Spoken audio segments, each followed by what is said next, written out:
Amanda Hayes had always been the quiet type. At 35, she lived in a modest apartment in downtown Phoenix, worked as a psychology professor at Arizona State University, and kept to herself. Her neighbors knew her as the polite woman in 4C who never complained about noise and always held the elevator door open. Her colleagues respected her expertise in crisis psychology, though they found her somewhat reserved during faculty meetings. What none of them knew was that Amanda carried a secret, one that weighed heavier than the silver badge she kept locked in her bedroom drawer. The Phoenix Police Department's SWAT training program wasn't something Amanda had planned to enter. The application sat on her kitchen table for weeks, half completed, gathering dust next to her morning coffee cup. It was a newspaper article that finally pushed her to submit it. A piece about budget cuts threatening specialized police units. Something about the accompanying photo of confident tactical officers made her fingers itch for the familiar weight of tactical gear she hadn't worn in 7 years. Chief Instructor Marcus Rodriguez ran the program with military precision. A former Marine with 23 years of law enforcement experience, he commanded respect through a combination of expertise and intimidation. His assistant Sergeant Kevin Murphy was equally imposing, broad-shouldered, square-jawed, and possessing the kind of confidence that came from never having his authority questioned. On the first day of orientation, 30 candidates assembled in the training facility. Amanda scanned the room, noting 28 men and 1 other woman. Officer Lisa Martinez, a 26-year-old patrol officer with 5 years on the force. The men ranged from their early 20s to late 30s, most carrying themselves with the swagger of military veterans or seasoned cops. When Amanda entered wearing simple black training clothes, conversations paused. She felt their eyes assessing her. A middle-aged professor who clearly didn't fit their image of a SWAT candidate. "All right, listen up," Rodriguez announced, his voice cutting through the murmurs. He began calling names from his roster, pausing when he reached hers. "Hayes, says here you're a college professor." "That's correct," Amanda replied evenly. "Psychology, huh?" His tone made it sound like an accusation. "And what exactly brings a psychology professor to tactical training?" A few candidates snickered. One voice from the back row called out, "Maybe she wants to psychoanalyze the bad guys into surrendering." Rodriguez didn't silence the laughter. Instead, he studied Amanda with barely concealed skepticism. "This isn't a classroom, Professor. This is where we separate those who can handle real pressure from those who just talk about it." Amanda met his gaze steadily. "I understand the difference, Chief Rodriguez. I wouldn't be here if I didn't think I belonged." The comment drew more chuckles, but Rodriguez's expression remained cold. "We'll see about that." The first week's physical assessments were deliberately brutal. Rodriguez had designed them to identify weaknesses early, pushing candidates through endless push-ups, pull-ups, and obstacle courses that left even the fittest gasping for air.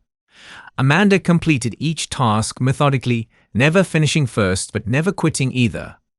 This seemed to irritate Rodriguez more than if she had simply failed. "Hayes still with us," he would announce after particularly grueling exercises, his disappointment evident. "Thought for sure we'd lose the professor by now." The real problems began during equipment distribution. Amanda noticed immediately that her gear was different: heavier tactical vest, older model helmet that didn't fit properly, boots that were a half size too small. When she approached Sergeant Murphy about the discrepancies, he barely looked up from his clipboard. "Equipment's assigned based on availability," he said dismissively. "You get what you get." Meanwhile, the star recruit, Tyler Jackson, a former Army Ranger with obvious connections to Rodriguez, received top-of-the-line gear that fit perfectly. Tyler's friends, Danny Brooks and Mark Stevens, both ex-military with police backgrounds, formed an inner circle that took their behavioral cues from their instructors. During a tactical movement exercise, Amanda was paired with Lisa Martinez while the men formed their own teams.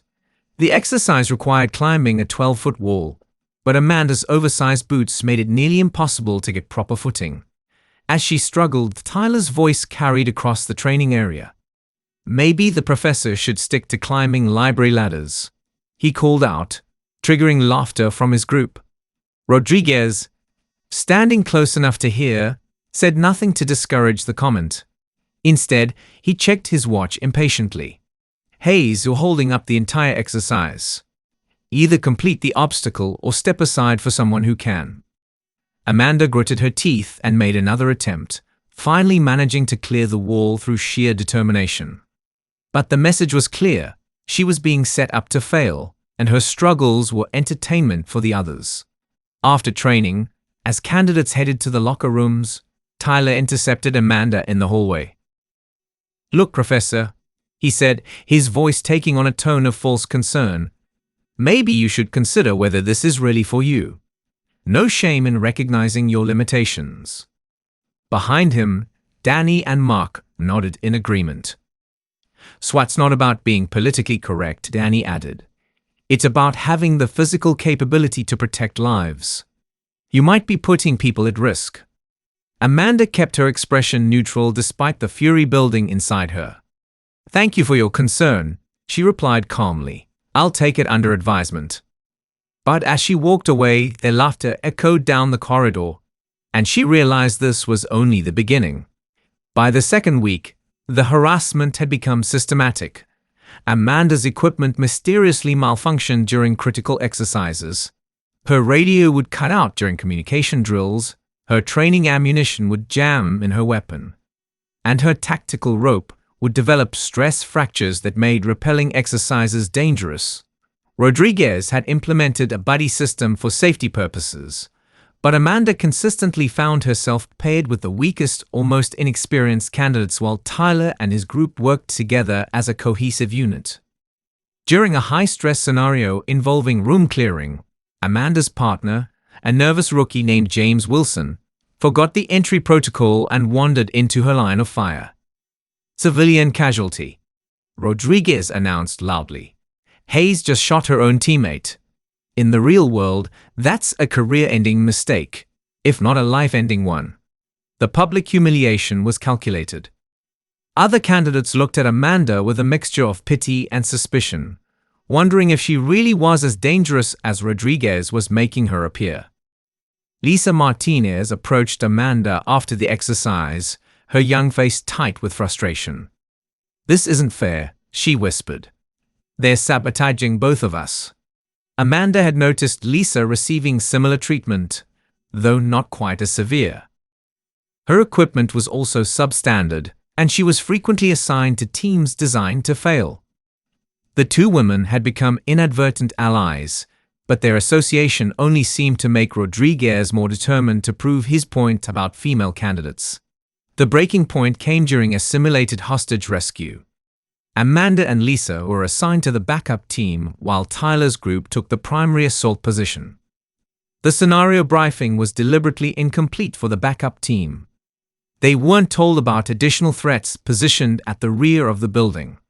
When the exercise began, Tyler's team executed a flawless front entry while Amanda's team was immediately killed by role players they hadn't been warned about. The entire operation collapsed, with several hostages eliminated in the crossfire. Backup team failure, Rodriguez announced to the assembled candidates and observing officials. This is what happens when team composition is based on anything other than capability. Amanda felt her cheeks burn with humiliation, but something else burned brighter. A growing anger at the systematic unfairness. That evening, she sat in her apartment staring at her laptop, a withdrawal form half completed on the screen. Maybe they were right. Maybe she didn't belong. But as she reached for her pen, her hand brushed against her bag, knocking it to the floor. Its contents spilled across the hardwood, including a small leather case that slid under the kitchen light. Inside that case was her old FBI badge, the one she hadn't looked at in years. Special Agent Amanda Cross, Crisis Negotiation Unit. The weight of it in her palm brought back memories of who she used to be. Before the betrayal, before the resignation, before she became someone who ran from fights instead of winning them. Amanda closed the laptop without signing the withdrawal form. She had work to do. Week 3 brought weapons training, and with it, Rodriguez's most elaborate humiliation yet.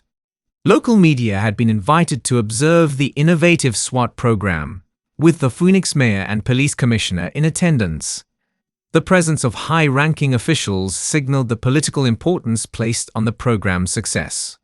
Today, you'll witness the culmination of our intensive training, Rodriguez announced to the dignitaries. Our firearms qualification is designed to simulate the high-pressure decisions tactical officers face in the field. What he didn't mention was the special modification he'd made to the standard course, specifically for Amanda. While other candidates would face this standard qualification, Amanda would be given an additional challenge: identifying hostile versus non-hostile targets while engaging multiple moving targets under severe time constraints. It was presented as recognition of her unique psychological background, but Amanda recognized it for what it was: a setup designed to showcase her failure in front of the city's leadership. Tyler went first, demonstrating impressive marksmanship that drew appreciative nods from the officials. Danny and Mark followed with similarly strong performances. Lissa managed a respectable score despite obvious nerves. When Amanda's turn came, Rodriguez handed her a service pistol that felt immediately wrong. The grip was loose, the trigger pull inconsistent.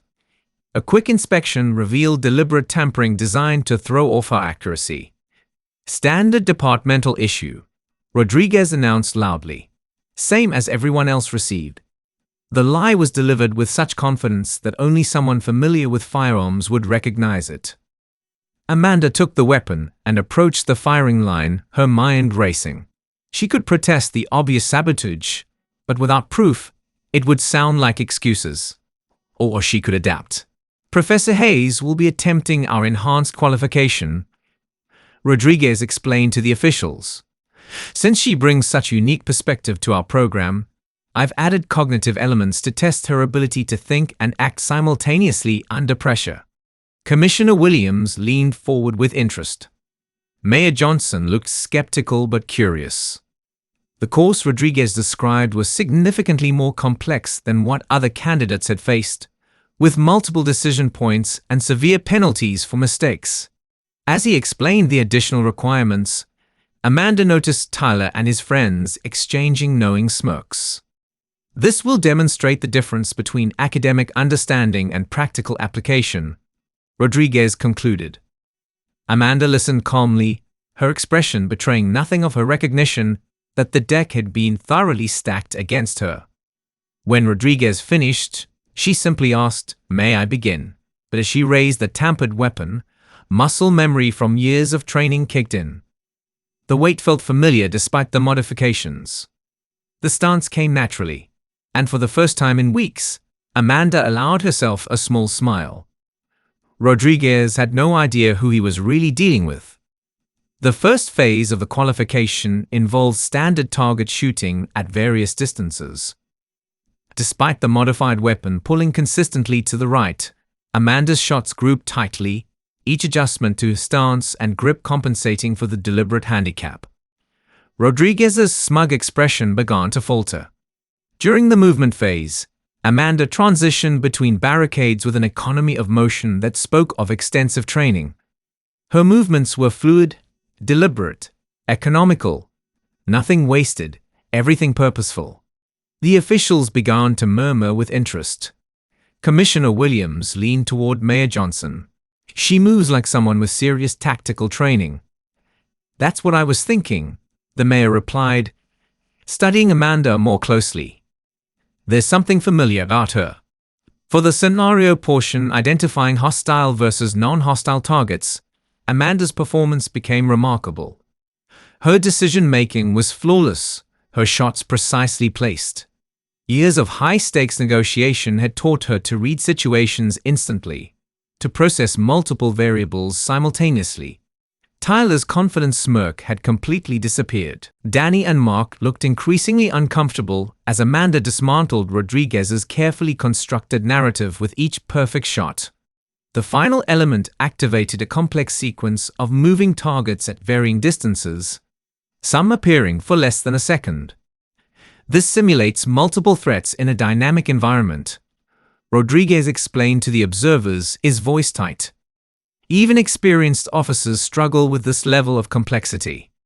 Amanda took a deep breath, centered herself, and when the buzzer sounded, she executed the course with surgical precision. Every target was engaged correctly, no non-threats were misidentified, and her accuracy was near perfect despite the tampered weapon. When she finished, the range fell into stunned silence. The shot timer displayed a completion time that was 7 seconds faster than Tyler's record. And Tyler had used an unmodified weapon on a less complex course. Amanda ejected the magazine, cleared the chamber, and placed the pistol on the table before turning to face Rodriguez. His expression had transformed from smugness to disbelief to barely controlled anger. "That's not possible with standard training," he finally managed, his voice strained. Before he could say more, Commissioner Williams approached, clearly impressed. "Exceptional work, Ms. Hayes. I've rarely seen that level of proficiency even among veteran tactical officers." Mayor Johnson joined them, his eyes studying Amanda's face with growing recognition. "Remarkable performance. Have we met before? You seem familiar."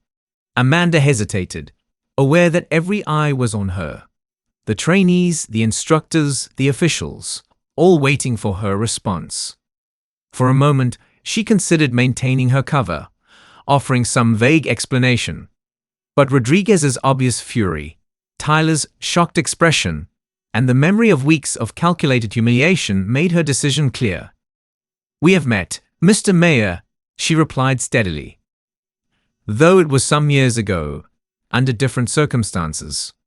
My name then was Amanda Cross." The effect of the name was immediate among those who recognized it. Commissioner Williams's eyes widened in shock. "Special Agent Cross, from the FBI Crisis Negotiation Unit." Mayor Johnson's expression transformed as recognition dawned. "Of course. The Scottsdale bank hostage situation. You were the lead negotiator." "I was still with the DA's office then. Your work was legendary." Rodriguez looked between them in confusion. "What are you talking about?" "She's a psychology professor, Chief Rodriguez," Commissioner Williams said, his tone carrying new authority. "You're looking at one of the most decorated federal agents in recent history. The negotiation techniques he developed are still taught at Quantico." The crowd of trainees had gathered closer, Tyler and his friends looking increasingly uncomfortable as the revelation unfolded. Lisa Martinez stared at Amanda with undisguised amazement. "If she was so successful," Rodriguez said, struggling to maintain his composure, "why leave the FBI to teach psychology?" The question hung in the air, its hostility apparent even to those who didn't know the full context. Amanda met his gaze directly, her voice calm, but carrying to all present. "Sometimes, Chief Rodriguez, the greatest threats don't come from the criminals you're chasing. Sometimes they come from the people standing beside you, making decisions that cost lives because their ambition outweighs their integrity." The significance of her words wasn't lost on the law enforcement professionals present. Several nodded grimly, recognizing the reality of bureaucratic politics that could derail even the most successful operations. Before Rodriguez could respond, a new voice entered the conversation. "She's referring to the Phoenix First Credit Union incident." The crowd parted to reveal a man in a crisp FBI suit approaching from the entrance. Deputy Director Michael Chen, his presence both unexpected and unwelcome to Amanda, though she kept her expression neutral. Agent Cross's assessment of that situation was overruled by tactical command. Chen continued. 2 hostages died as a result. The official report placed responsibility elsewhere, but those of us who were there know the truth. His gaze met Amanda's, years of unspoken history passing between them. "The Bureau lost its finest negotiator that day because I made a decision that prioritized protocol over her judgment. A decision I've regretted every day since." The admission, public and unequivocal, created a ripple of shocked murmurs through the assembled crowd. Rodriguez's face had gone pale as he began to understand just how thoroughly he had misjudged the situation. Commissioner Williams looked between them, understanding dawning. "So you left the bureau, changed your name, and became a professor?" Amanda nodded. "I needed distance from who I had been. Teaching allowed me to pass on what I'd learned without reliving what I'd lost." The commissioner gestured toward the shooting range where Amanda's targets still displayed her perfect performance. "But your skills clearly haven't diminished. That was world-class tactical shooting." Amanda allowed herself a small smile. "Before I specialized in negotiation, I was a tactical team leader. Top of my class at Quantico in firearms proficiency. Some things you don't forget, no matter how long it's been." Rodriguez's face flushed with the realization of how completely he had misread the situation, made a desperate attempt to salvage his authority. "If that's true, why enter our program? Was this some kind of test? Were you evaluating us?" The question contained his desperate hope to reframe the narrative, to cast himself as the subject of evaluation rather than the perpetrator of systematic harassment. Amanda turned to face him directly, her voice steady and clear. "I entered your program because I wanted to reconnect with skills I once valued, in a world I once belonged to. I had no intention of revealing my background." Her gaze swept over Tyler and his friends, who now avoided eye contact entirely. "But when you decided I didn't belong before you ever saw what I could do, when you manipulated equipment, altered standards, and encouraged others to undermine me, you forced this demonstration rather than allowing fair evaluation." She gestured toward the tampered pistol on the table. "A weapon deliberately modified to disadvantage me. A course deliberately made more complex than what others faced. All to prove a conclusion you'd reached about my capabilities based on nothing but assumptions." Rodriguez had no response. His silence was damning in the face of her quiet accuracy. Commissioner Williams's expression had hardened as the implications sank in. "In my office, immediately following this event." Deputy Director Chen stepped forward. "Amanda," he said, his use of her first name drawing her attention. "The Bureau would welcome you back. Your skills are still needed." "What happened in Phoenix?" "We've implemented new protocols. No tactical intervention without negotiator concurrence." The offer hung in the air between them, a potential bridge across years of betrayal and self-imposed exile. For a moment, Amanda seemed to consider it, the pull of her former life visible in her expression.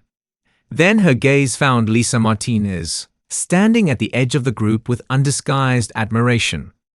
The young officer represented everything Amanda had once been: talented, determined, and vulnerable to the same systems that had failed her.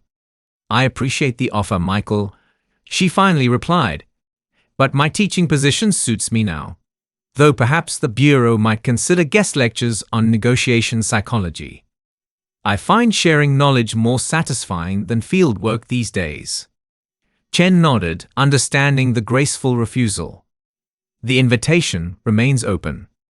Commissioner Williams turned to the assembled trainees.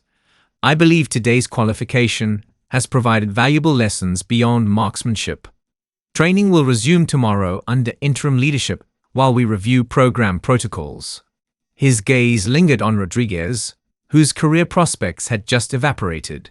6 months later, Amanda sat in her university office grading papers when her phone rang. Commissioner Williams was requesting her assistance with a training seminar for Phoenix SWAT on integrated negotiation tactics. The program had been completely restructured following the investigation. Rodriguez had been reassigned to desk duty pending early retirement. Tyler Jackson had completed the program, but found himself under new leadership that emphasized teamwork over individual performance. Most significantly, he'd been passed over for the specialized assignment he'd expected, with officials citing concerns about judgment and professionalism. Lisa Martinez had not only graduated but received a special commendation for her performance in the final exercises. She'd been selected for advanced training at the FBI Academy, where Amanda's techniques were still taught. The Phoenix Herald, which had initially questioned whether standards were being lowered for non-traditional candidates, now ran features on the department's improved community relations since implementing psychological training for all tactical officers. Amanda agreed to the commissioner's request, scheduling the seminar around her teaching duties. She had no interest in returning to full-time law enforcement, but found deep satisfaction in bridging her two worlds, bringing the hard-won lessons of her past to shape a more thoughtful future. On the day of the seminar, she arrived at the training facility to find a transformed environment. The new instructors emphasized respect and professionalism. Equipment was distributed fairly. Female candidates were integrated into teams rather than isolated. Lisa Martinez, now a rising star in the department, introduced Amanda to the current class. "This is Professor Hayes," she said with obvious pride. "She's the reason our program focuses on both physical and psychological preparation." After the seminar, Amanda was approached by several young officers seeking advice on crisis negotiation techniques. One, a recent academy graduate named David Kim, thanked her for the changes she'd inspired. "My sister was thinking about applying to tactical training," he said. She was discouraged by stories about how female candidates were treated. Now she's reconsidering. Amanda smiled, remembering her own daughter's interest in law enforcement, a daughter who would now enter a more equitable system. As she packed her materials, Amanda reflected on the unexpected journey that had brought her full circle. She entered the SWAT program seeking to reconnect with her past, but instead had helped reshape its future. The silver badge she'd once carried now belonged to Lisa, who wore it with the same sense of purpose Amanda had once felt. Sometimes, the greatest victories weren't about reclaiming what was lost, but about ensuring others wouldn't lose what she had. Walking to her car, Amanda passed the shooting range where her perfect score was still posted on the qualification board, not as a monument to her skill, but as a reminder that assumptions could be dangerous, and that sometimes the most dangerous person in the room was the one everyone underestimated. Rodriguez's name had been quietly removed from the instructor roster. Tyler Jackson was now a patrol officer in a different district, his dreams of tactical specialization redirected toward community policing. The system hadn't just been reformed, it had been fundamentally changed. And Amanda Hayes, psychology professor and former federal agent, had done it all with nothing more than competence, dignity, and one perfect qualification score that exposed the difference between earned respect and assumed authority. If you enjoyed this story, don't forget to hit the subscribe button and become a part of our everyday life stories community. Where are you watching from? Drop a comment below. We love hearing from our amazing viewers around the world.